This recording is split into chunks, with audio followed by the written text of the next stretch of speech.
ప్రధాన సందేశంగా దేవుడిచ్చిన ఓ దివ్యమైన వర్తమానం. హబక్కుకు గ్రంథం 3వ అధ్యాయం 1-2 వచనాలు నేను చదువుతాను, నాతో కలిసి చెప్పండి. ప్రవక్తయగు హబక్కుకు చేసిన ప్రార్థన వాయిద్యములతో పాడదగినది. యెహోవా, నిన్ను గూర్చిన వార్త విని నేను భయపడుచున్నాను. యెహోవా, సంవత్సరములు జరుగుచుండగా నీ కార్యములు నూతనపరచుము.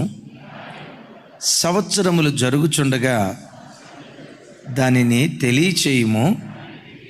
కోపించుచూనే వాత్సల్యమును జ్ఞాపకమునకు తెచ్చుకొనుము. చదవబడిన ఈ లేఖన భాగంలో సంవత్సరములు జరుగుచుండగా నీ కార్యాలు నూతనపరిచాయా? సంవత్సరాలు జరుగుతూ ఉండగా మా జీవితంలో మీరు ఏం చేయ ఉద్దేశించారో దాన్ని తెలియపరిచాయా? సంవత్సరములు జరుగుచుండగా అని రాసింది. ఇదే మాట ఇంగ్లీష్లో మనం చూస్తే ఒక వర్షన్లో సంవత్సరముల మధ్యలో నీ కార్యాలు నూతనపరచండి అయ్యా అంటాడు. మనం అందరం కూడా అడుగుదాం, నీ కార్యాన్ని మా ఎడలో నూతనపరిచాయా? మా జీవితాల్లో మీరు ఏం చేయ ఉద్దేశించారో మీరు చేయ ఉద్దేశించిన కార్యాన్ని బయలుపరిచాయా? ఒకవేళ నీకేమైనా ఆయాస్కరంగా బ్రతికితే, నిన్ను సంతోషపెట్టే అంత స్థాయిలో నేను బ్రతకపోతే నా మీద కోపం ఉంచకయ్యా. నేను కోపం ఉంచొద్దు అని చెప్పినంత మాత్రాన నువ్వు కోపం ఉంచకుండా ఉండవు. కారణం, తప్పును తప్పుగా ఒప్పును ఒప్పుగా చేసే దేవుడవు కదా. ఒకవేళ నేనేదైనా నీకు ఆయాసకరంగా బ్రతికితే కోపించుచూనే నా పట్ల నీ వాత్సల్యాన్ని జ్ఞాపకం చేసుకోయ్యా అని దేవుని సన్నిధిలో ఈ దివ్య ప్రార్థన మనమందరం చేయుదుంగాక. నా హృదయంలో దేవుడించిన అంశం ఏంటంటే, రాగల 6 మాసాల్లో ఓ నూతన కార్యం నీ ఇంటిలో దేవుడు జరిగించబోతున్నాడు. మన సంఘంలో ఒక నూతన కార్యాన్ని దేవుడు జరిగించబోతున్నాడు. విశ్వసించిన ప్రతి కుటుంబంలో ఒక నూతన కార్యాన్ని తన మహిమ కొరకు దయగల దేవుడు జరిగించునుగాక. దేవుని ప్రతినిధిగా, ఓ దైవజనునిగా నా చేతులెత్తి దీవిస్తున్నాను. గతంలో ఎన్నడూ ఎప్పుడు జరగని ఒక నూతన కార్యంలో నీ ఇంటిలో దేవుడు జరిగించబోతున్నాడు. గతంలో ఆ కార్యం కొరకు కొన్ని నెలలు, సంవత్సరాల నుంచి ఒకవేళ ఎదురు చూసావేమో, ఈ కార్యం జరిగితే బాగుండయ్యా, ఈ కార్యం కొరకు కొన్ని దినాల నుంచి ఎదురు చూస్తున్నానయ్యా అని ఏ కార్యం కొరకు నువ్వు ఎదురు చూస్తూ వచ్చావో ఈ నూతన కార్యాన్ని నిశ్చయంగా మన జీవితాల్లో దేవుడు జరిగించునుగాక. మెట్టుకు ఇది హబక్కుకు చేసిన ప్రార్థన అని లేఖనాల్లో చూస్తాం. ప్రారంభంలో ఒక విచిత్రమైన మాట రాసి ఉంది. మీరు నోట్ చేశారో లేదో నాకు తెలియదు. నా వైపు చూడండి. ఏంటన్నా ఆ మాటలో ఉన్న విచిత్రం అంటారా? నాతో కలిసి చెప్పండి. ప్రవక్తయగు హబక్కుకు చేసిన ప్రార్థన వాయిద్యములతో పాడదగినది. ప్రార్థన పాడతారా, చేస్తారా? అదే అక్కడ విచిత్రం. నీకు తెలుగు అర్థమైందా నాయన? మరి ఎట్టాగే చూస్తే ఎట్టా చలనం లేకుండా. నా మాట అర్థమైందా? ప్రార్థన చేస్తారా, పాడతారా? ఇది ప్రార్థనే. కానీ ఈ ప్రార్థన ఎలాంటి ప్రార్థనట? వాయిద్యములతో పాడదగినది. ఈ మాటకున్న అర్థం ఏంటంటే, ఏ బిడ్డైనా దేవుని సన్నిధిలో ప్రార్థించేటప్పుడు భారంగా ప్రార్థన చేయకూడదు. అదేదో ఆయాసం అన్నట్లుగా ప్రార్థన చేయకూడదు. ముక్తసరిగా ప్రార్థన చేయకూడదు.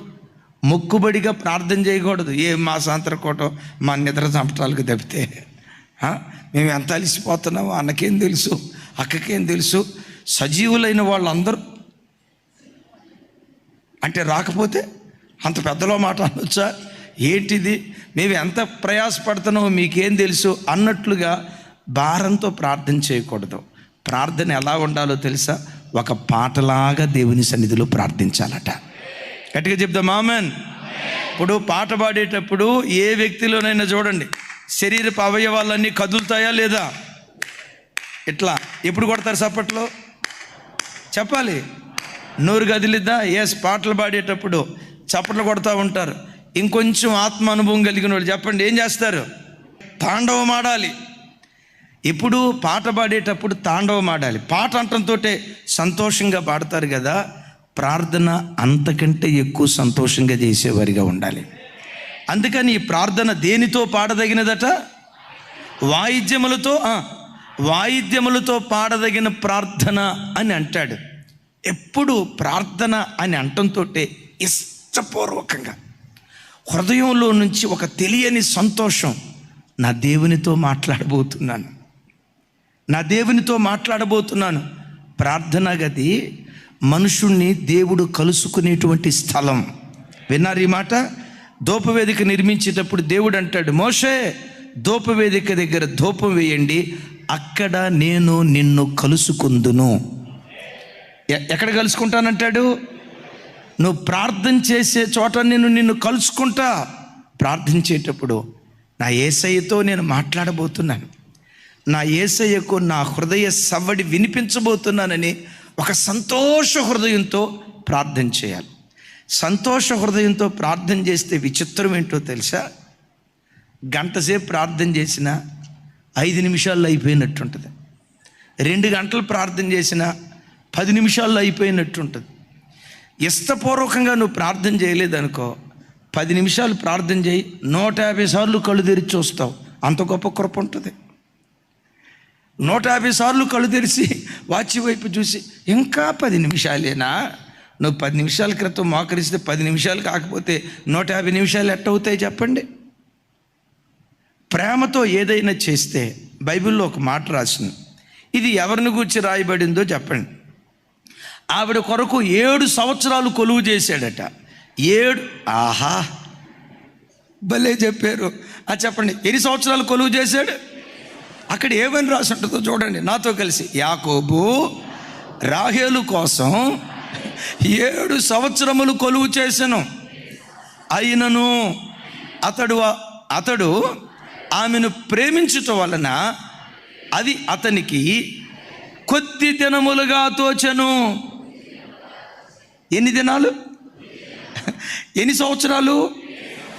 7 సంవత్సరాలు. 1 సంవత్సరం లాగా గడిచిందని రాయలా. విచిత్రం చూడండి. 7 సంవత్సరాలంటే దరిదాపుగా 2555 రోజులు. చూసారా? నోరు తెరిచారు. 2555 రోజులు.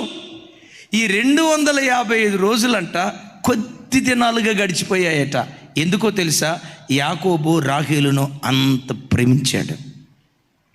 నువ్వు యేసయ్యను ప్రేమిస్తే, ప్రార్థనను ప్రేమిస్తే, యేసయ్యతో మాట్లాడటం అది ఒక ఇష్టంగా, ఒక పాటలాగా నువ్వు ఎంచుకుంటే 2 గంటలు ప్రార్థన చేసిన ఆ 2 గంటల ప్రార్థన 2 నిమిషాల్లో అయిపోయేటట్లుగా దేవుడు చేస్తాడు. గట్టిగా చెప్దాం ఆమెన్. ఎప్పుడైనా 2 గంటలు ప్రార్థన చేసి అప్పుడే 2 గంటలు అయిందా అన్న భావన మీలో ఎవరికైనా వస్తే చేతులు పైకెత్తను. ఒకేసారి నేను కరెక్ట్ అంట, ఆ తర్వాత ఎత్తిన చేతులు నేను నమ్మను అని అనను. ఆ చెయ్యి వెంటనే స్పందించింది. Thank you. దేన్నైనా ప్రేమిస్తే ప్రాముఖ్యంగా దేవునితో గడపటం నీకు ఒక పాటలాగా ఉండాలి. దేవునితో గడపటం ఓ తెలియని దివ్యమైన అనుభవంగా ఉంటే 7 సంవత్సరాలు కొలువు చేసిన 7 సంవత్సరాలు కొద్ది రోజుల్లో గడిచాయట. సరే, 7 సంవత్సరాలు కొలువు చేసినంత మాత్రాన రాహేల్నిచ్చాడా? పోస్ట్పోన్ అయింది కార్యక్రమం. ఎన్ని సంవత్సరాలకి చెప్పాలి? ఇంకొక 7 సంవత్సరాలకు పోస్ట్పోన్ అయింది. ఇంకొక 7 సంవత్సరాలకు పోస్ట్పోన్ అయితే ఇంకొక 7 సంవత్సరాలు కూడా కొలువు చేశాడు. అద్భుతం తెలుసా? మొత్తం రాహేలు కొరకు 5110 రోజులు కొలువు చేశాడు. యాకోబా 5110 రోజులు ఇంటూ 24 గంటలు ఇంటూ 60 నిమిషాలు ఇంటూ 60 సెకండ్లు లెక్కేస్తే బాబోయ్ కోటలాగా పెరిగిపోద్ది కదా. నీకు అది భారం అనిపించలేదా? అంటాడు. 14 సంవత్సరాలు కూడా కొద్ది దినాలుగా నాకు దోచేయ్యా, లేయమనంత ప్రేమించా. యేసయ్యను అంత ప్రేమిస్తే గంటల తరబడి దేవుని సన్నిధిలో ప్రార్థనలో నువ్వు గడుపుతావు. యేసయ్యను నువ్వు ఎంత ప్రేమిస్తున్నావో నీ ప్రేమను కొలిచే కొలమానికి ఏదో తెలుసా? నీ ప్రార్థనా జీవితం. ఒకసారి నా వైపు చూడండి. యేసయ్యను నువ్వు ఎంత ప్రేమిస్తున్నావో ఆ ప్రేమను కొలిచే కొలమానిక నీ ప్రార్థనా జీవితం. రోజు మొక్కుబడి ప్రార్థన, డ్యూటీకి వెళ్ళేటప్పుడు ప్రార్థన చేసుకొని, రాత్రి పండుకునేటప్పుడు ప్రార్థన చేసుకుంటారు మనోళ్ళు. దేవా, డ్యూటీకి బయలుదేరుతున్నాను, రోజులు అస్సలు బాగాలేదయ్యా, మననే పాసిమైలారంలో ఫైర్ యాక్సిడెంట్ అయిందయ్యా, నేను పనిచేసే స్థలం కూడా అట్లాంటిదేనయ్యా, ఇదిగో డ్యూటీకి బయలుదేరి వెళ్తున్నా, ఎడం పక్క గాబ్రియేలు, కుడి పక్క మిఖాయేలు, దేవదూతల కాపుదల దయచేయి, యేసు నామములో అడుగుచున్నాను తండ్రి అని ప్రార్థన చేసుకొని మరలా రాత్రి ఇంటికి వచ్చిన తర్వాత అర నిమిషం, దేవా, హైదరాబాదులో అసలే దొంగలు ఎక్కువ పడుతున్నారంటయ్యా, ఈ రాత్రి పూట మా ఇంటి చుట్టూత కెరూబులు, ఇంకెవరు పాపం వాళ్ళకి ఇంకో పని లేదు, కెరూబులు, ఒరే సెల్లే, కెరూబులు శరాబులు నా ఇంటి చుట్టూత దేవదూతలను కావలుంచయ్యా, నేను మాత్రం గురకలు పెట్టి నిద్రపోతాను, యేసు నామములో అడుగు. ఈ ప్రార్థనలు కాదు, ఈ ప్రార్థనలు కాదు. నువ్వు దేవుని సన్నిధిలో ఎంత ప్రార్థన చేస్తున్నావో నీ ప్రార్థనా జీవితం యేసయ్యను నువ్వు ఎంత ప్రేమిస్తున్నావో కొలిచే కొలమానిక. నిమిషాల ప్రార్థన అంతే నువ్వు ప్రేమించావు. అసలు నీకు ప్రార్థనా జీవితమే లేదా? యేసయ్యను నువ్వు ప్రేమించలేదు. గంటల తరబడి ప్రతిరోజు కన్నీళ్లతో యేసయ్య పాదాలు తడిపేదానివా? అంతగా యేసయ్యను నువ్వు ప్రేమించేవని అర్థం. Praise the lord. మరలా నాకు సమాధానం చెప్పండి. ప్రార్థన ఎలా చేయాలట? పాట పాడుతున్నట్లుగా వాయిద్యములతో ప్రార్థన చేస్తారు కానీ పాడరు కదా. కానీ హబక్కుకు అంటాడు, నేను ప్రార్థన చేశా. ఎలా ప్రార్థన చేశానో తెలుసా? వాయిద్యాలతో పాట పాడేటప్పుడు ప్రజలు ఎట్లా ఆర్భటిస్తూ పాడతారో దేవుని సన్నిధిలో నేను అలా ప్రార్థన అంటాడు.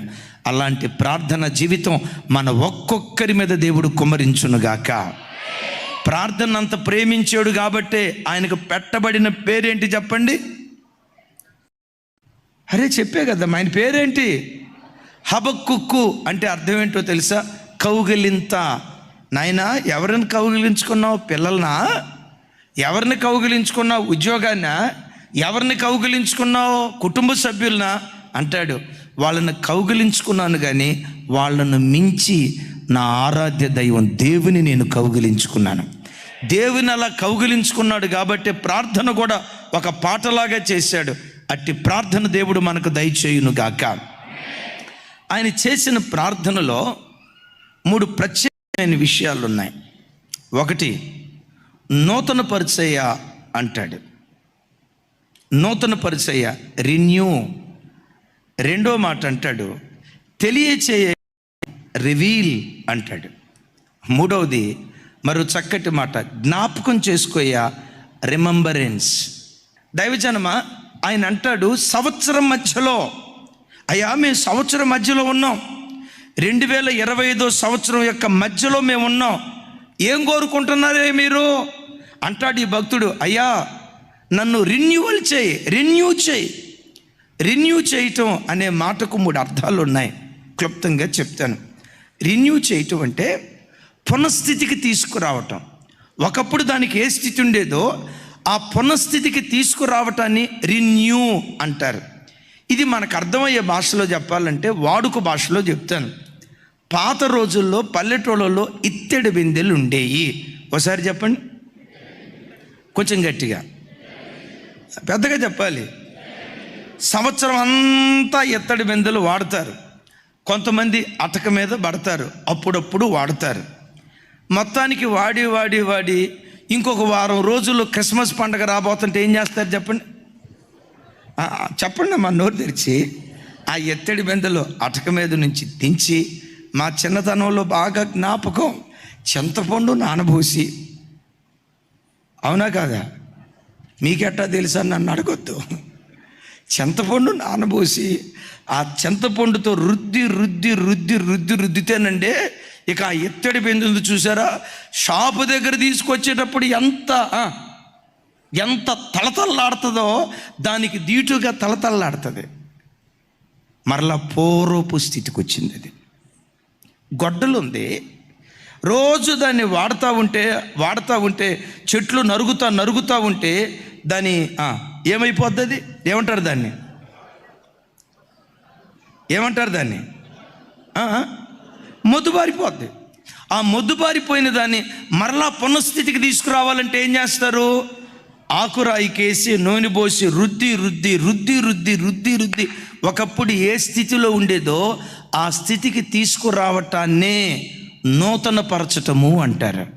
దైవజనమ, ఈ వాక్యం వింటున్న మనందరి బ్రతుకులో, యేసయ్యా, నేను బాప్తిస్మం తీసుకునేటప్పుడు నేను రక్షణ పొందిన తొలిటి దినాల్లో నాకు ఎలాంటి ప్రార్థనా జీవితం ఉండేదో మరలా అలాంటి ప్రార్థనా జీవితం నాకు దయచేవా. నేను మారు మనసు పొందిన తొలిటి దినాల్లో మీ సన్నిధికి వచ్చే విషయంలో ఎలాంటి అపేక్ష నాకు ఉండేదో, మందిరానికి పరిగెత్తుకుంటూ రావటానికి నా ప్రాణం ఎంత తహతహలాడుతూ ఉండేదో, రక్షణ పొందిన దినాల్లో దైవ సన్నిధి పట్ల ఎలాంటి ఆసక్తి నాకుండేదో అలాంటి ఆసక్తి మరలా నాకు దయచేవా. నన్ను రెన్యువల్ చేయయ్యా. నా పునఃస్థితి మరలా నాకు దయచేయ్యా. నేను రక్షణ పొందిన ప్రారంభ దినాల్లో వాక్యం చదవటం ప్రారంభిస్తే 3 అధ్యాయాలు, 4 అధ్యాయాలు, 5 అధ్యాయాలు అలా చదువుకుంటూ వెళ్ళిపోయేదాన్ని అయ్యా. 2-3 నెలలకోసారి బైబిల్ పూర్తి చేసేదాన్ని అయ్యా. నా పూర్వపు స్థితి ఒకప్పుడు అలా ఉండేదయ్యా.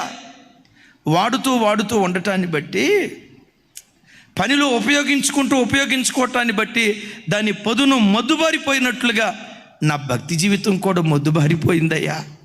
నా ఆత్మీయ జీవితం కూడా పదును తగ్గిపోయిందయ్యా.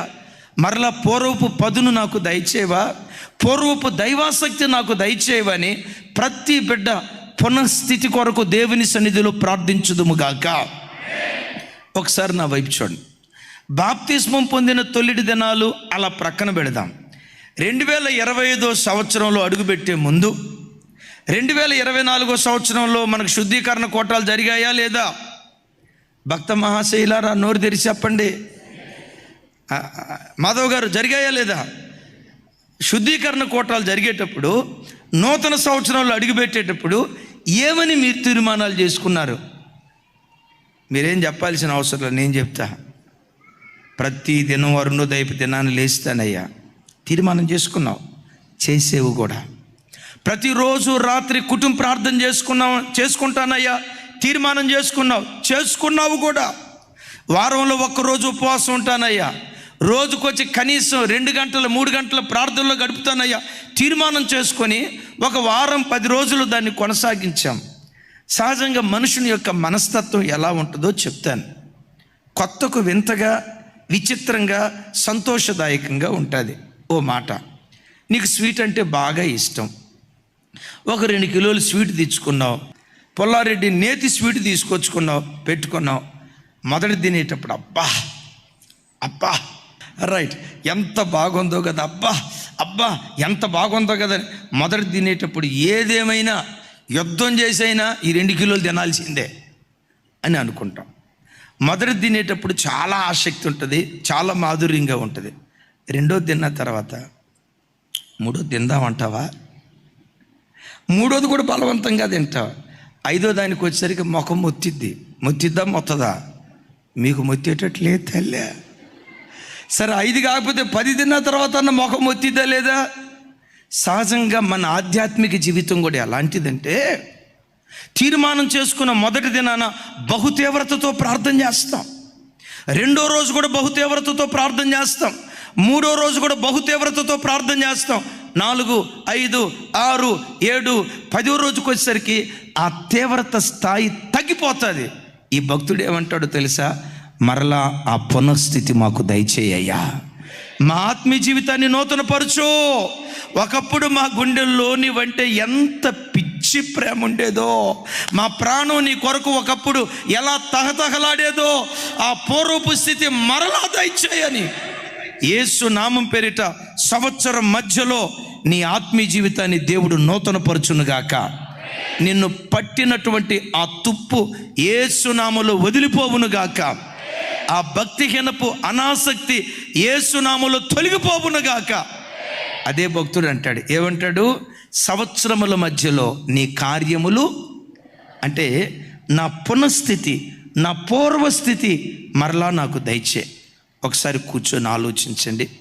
ఈ మాసాంతర కూటానికి సంవత్సరం మధ్యలో ఉన్న నీ జీవితంలో ఒకప్పుడు నా ఆత్మీయ ఆసక్తి నీకుందా? ఒకప్పుడు దేవుని సన్నిధిలో బ్రతికినట్లుగా ఈరోజు నువ్వు బ్రతుకుతున్నావా?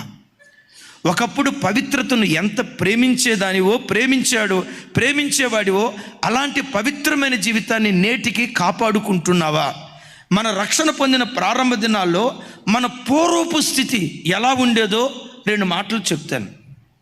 పొరపాటున ఎప్పుడైనా ఒక అబ్బాయిని, పొరపాటున ఒక అమ్మాయిని అపవిత్రంగా చూస్తే, తప్పుడు ఆలోచన మనసులో బయలుదేరిందంటే, దేవా తప్పుడు ఆలోచన నా మనసుకు వచ్చిందయ్యా, నా కన్ను చూడకూడని వాటిని చూసిందయ్యా, నా హృదయంలో ఎక్కడో ఆశించని వాటిని గూర్చి నేను ఆశించానయ్యా అని ఒక చిన్న మోహపు చూపు నా వైపు చూడండి, ఒక చిన్న మోహపు చూపు నిమిత్తం పరితాపపడి ఏడ్చిన దినాలు మన పూర్వపు దినాలు. రక్షణ పొందిన తొలిడి దినాల్లో, బాప్తిస్మం పొందిన ప్రారంభ దినాల్లో కంటితో ఒక చిన్న తప్పుడు చూపు చూస్తే అయ్యో ఓ ఘోరమైన తప్పు చేసినట్లుగా విలపించిన దినాలు నీ పూర్వపు దినాలు. రాను ఏమైపోయిందో తెలుసా? కళ్ళతో పదే చూస్తున్నా, ఇది కామన్ అన్నట్లుగా నీ ఆత్మీయ స్థితి దిగజారిందా? అందుకనే ఈ మాసాంతర కూటంలో నిన్ను నీవు దేవుని సన్నిధిలో నూతన పరుచుకుందువుగాక.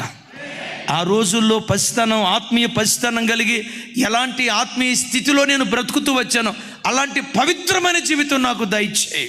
నిజమే, మేము పెరిగిన అనుభవాలు చెప్తాను, కొంత ఆత్మీయ అనుభవం కలిగిన బిడ్డల జీవితాలు కూడా చెప్తాను. రక్షణ పొంది సరి అయిన వాక్యం వినటం ప్రారంభించిన తర్వాత ప్రార్థనలన్నిటిలో అరుణోదయ ప్రార్థన బహు విలువైనదిగా ఎంచుతాం. ఎస్, ఎప్పుడైనా పొరపాటున ఒక్కరోజు అరుణోదయ ప్రార్థనకు లేవకపోతే ఆ దినమంతా ఎలా ఉండేదో తెలుసా? ఏదో అపరాధం చేసిన వ్యక్తుల్లాగా, దేవా ఈరోజు లేవలేదయ్యా, నా కంఠధ్వని నీకు వినిపించలేదయ్యా, నీ సన్నిధిలో నేను మోకరించలేదయ్యా, అయ్యా ఈరోజు అరుణోదయపు దినాన మీ సన్నిధిలో నేను ప్రార్థన చేయలేకపోయానని ఏ రోజైనా ఒక్క ఉదయం లేవకపోతే ఆ రోజంతా అపరాధ భావంతో అయ్యో అయ్యో అయ్యో అయ్యో ఈరోజు అరుణోదయపు దినానికి లేవలేకపోయానని అల్లాడిన దినాలు ఉన్నాయి. రాను ఈ పదునైన గొడ్డలు ఏమైందో తెలుసా? మొద్దుబారిపోయి రోజుల తరబడి అరుణోదయ ప్రార్థనకు లేవకపోయినా, వారాల తరబడి అరుణోదయ ప్రార్థనకు లేకపోయినా, కడుపు నిండా తిని కంటారా నిద్రపోతున్నావంటే నీవెవరివో తెలుసా? మొద్దుబారిన గొడ్డలివి. ఈ సంవత్సరం మధ్యలో ఉన్న మనం చేయాల్సిందేంటి? అయ్యా మరలా పూర్వపు స్థితి నాకు దయచేవా? ఆ రోజుల్లో ఎలా మీ సన్నిధి కొరకు నేను తహతహలాడానో ఆ పూర్వస్థితి నాకు దయచేయని ఆ పూర్వపు స్థితి కొరకు ప్రతి బిడ్డ తహతహలాడును గాక. యేసు నామం పేరిట ఈ స్థలంలో కూర్చున్న ప్రతి బిడ్డ జీవితంలో ఆ పునఃస్థితి దేవుడు అనుగ్రహించినట్లుగా చేతులెత్తి చప్పలు కొడుతూ స్తోత్రాలు చెప్దాం.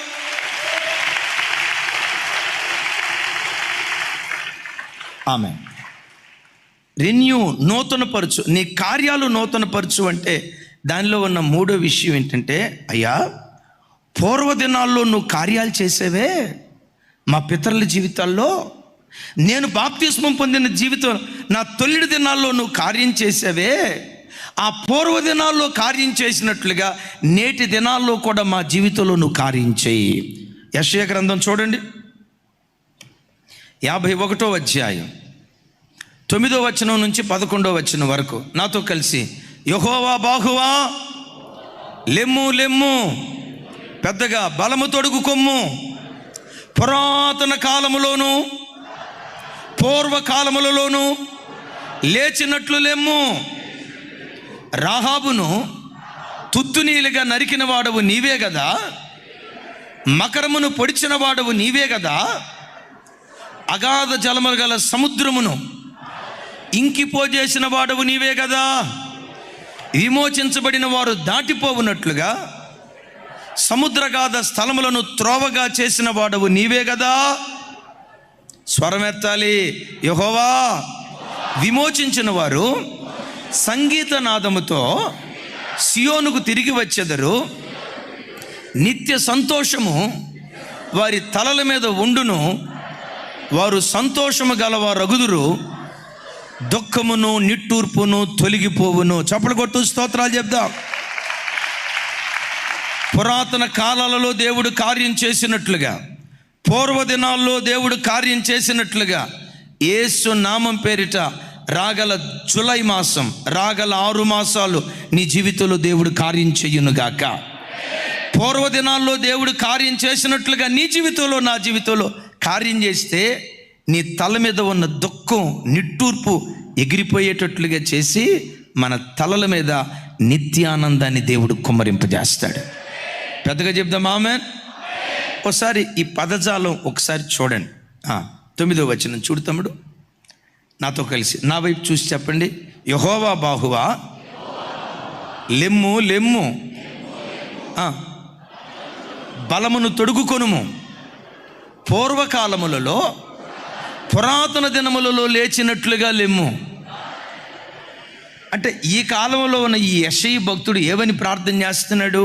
అయ్యా, ఇశ్రాయేలీలు ఎర్ర సముద్రం దగ్గర ఉన్నప్పుడు నీ బలం తొడుక్కొని లేచావు కదా, ఉన్నపాటున సముద్రపు నీళ్లు ఇంకిపోయేటట్లుగా చేశావు.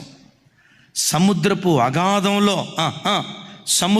అగాధంలో నీ ప్రజలకు నువ్వు దారి ఏర్పరిచిన వాడివి.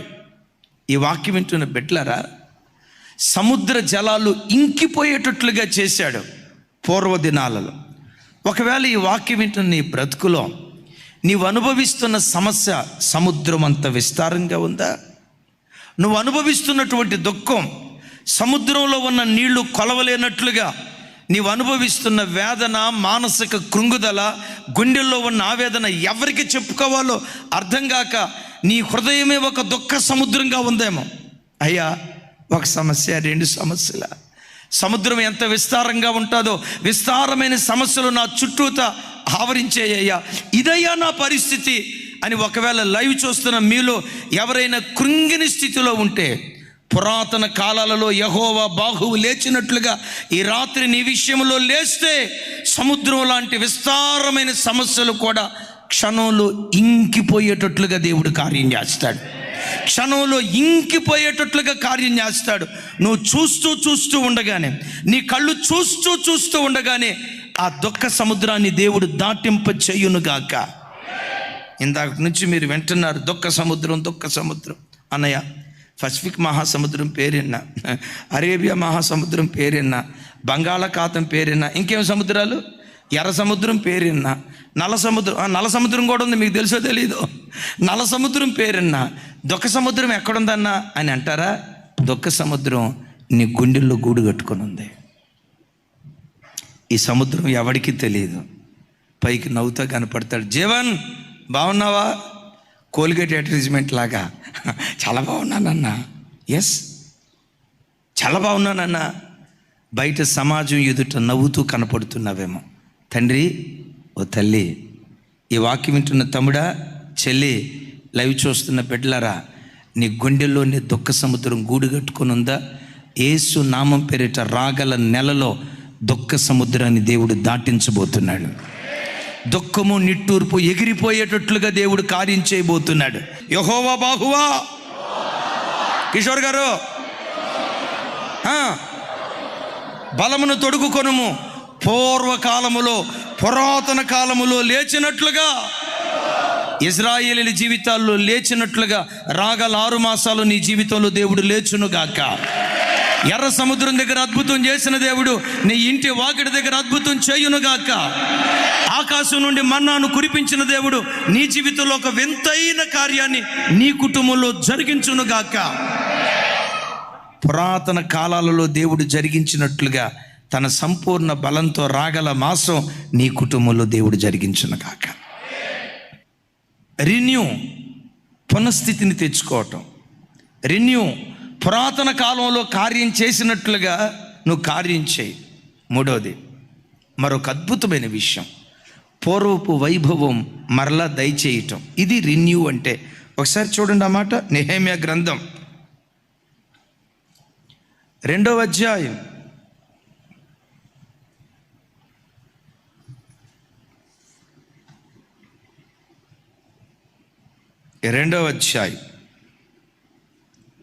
17-18 వచనాలు నాతో కలిసి చెప్పండి. అయితే వారితో నేను ఇట్లంటిని, మనకు కలిగిన శ్రమ మీకు తెలిసే ఉన్నది. యెరూషలేము ఎట్లు పాడైపోయెనో, దాని గుమ్మములు అగ్ని చేత ఎట్లు కాల్చబడెనో మీరు చూచి ఉన్నారు. మనము ఇక మీదట నింద రాకుండా యెరూషలేము యొక్క ప్రాకారములను మరలా కట్టుదము రండి. ఒకసారి నా వైపు చూడండి. మరలా కట్టుదము రండి అంటే మరలా కడుతున్నారంటే ఇంతకు మునుపు ఏం చేశారు చెప్పాలి. ఇంతకు మునుపు కట్టారు, కట్టింది ఏమైపోయింది? పడిపోయింది. పడిపోయిన దాన్ని మరలా తిరిగి కడదాం. ఏం పడిపోయిందయ్యా?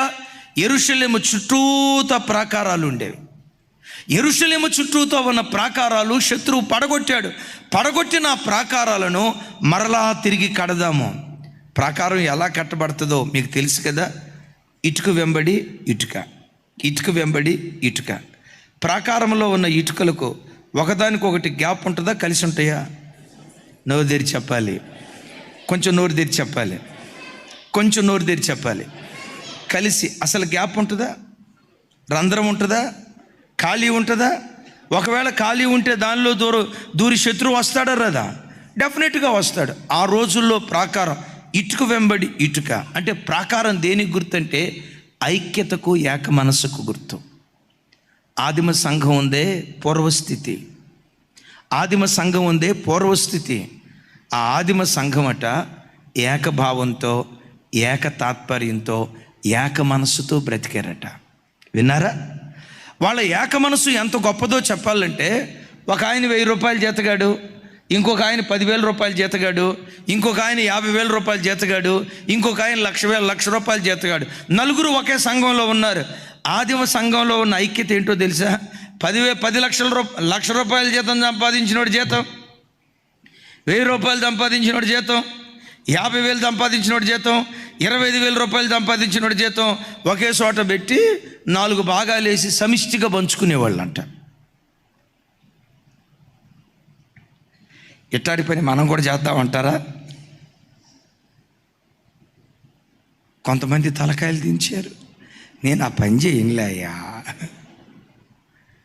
అంటే ఎంత ఐక్యత ఉండేదో చూడండి. దైవజనమా, నిజమే. ఏ చర్చిలోనైనా చూడండి, ప్రారంభంలో విశ్వాసుల మధ్య ఎంత ఐక్యత ఉండేదంటే అంత ఐక్యత ఉంటుంది. ప్రార్థన అయిపోయిందంటే ఒక అక్క 10 మంది దగ్గరికి వెళ్ళి, సిస్టరు ప్రైజ్ లార్డ్, సిస్టరు బాగున్నారా, సిస్టరు బాగున్నారా, అక్క బాగున్నారా, బ్రదరు బాగున్నారా అని 10 మందిని పలకరించిన తర్వాత ఆదివారమే ఒక పండగలాగా ఉండేది.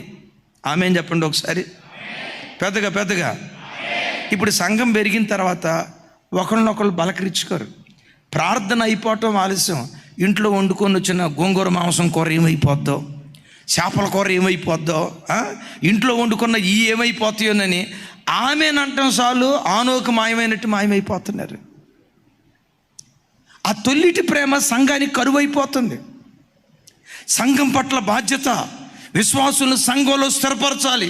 నూతనాత్మలో వచ్చేటట్లుగా మన వంతు ప్రయత్నం మనం చేయాలి.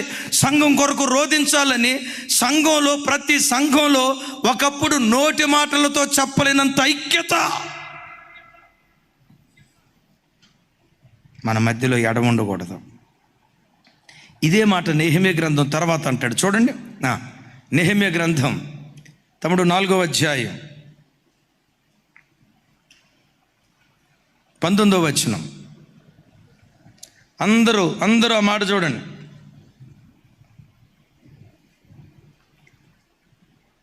నాతో కలిసి, అప్పుడు నేను ప్రధానులతోనూ అధికారులతోనూ మిగిలిన వారితోనూ ఇట్లాంటిని పని మిక్కిలి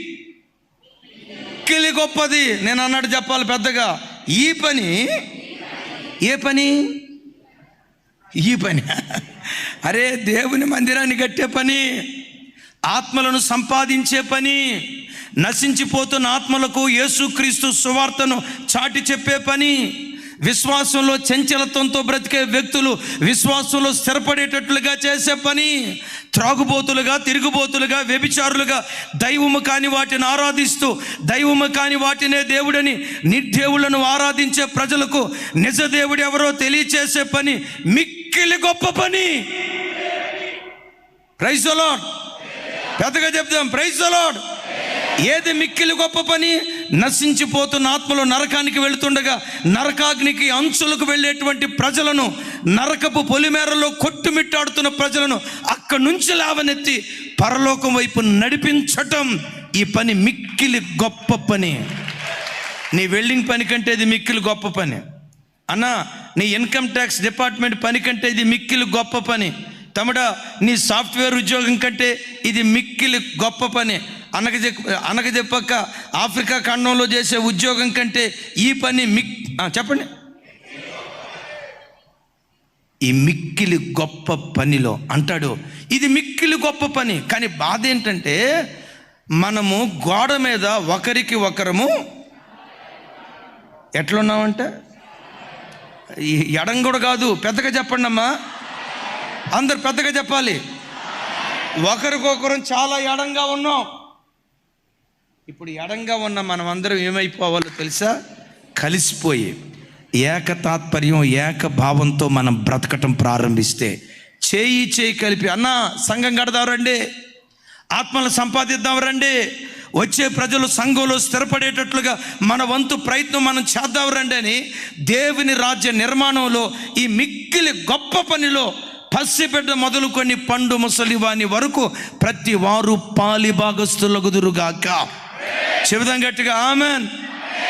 వచ్చిన వాళ్ళని ప్రేమగా పలకరించండి చాలు. ఇప్పుడు మన ఇంటికి బంధువులు వచ్చారండి, ఒక మాట, బంధువులు వస్తే కనీసం వాళ్ళకి ప్రైజ్ లాట్ కూడా చెప్పకుండా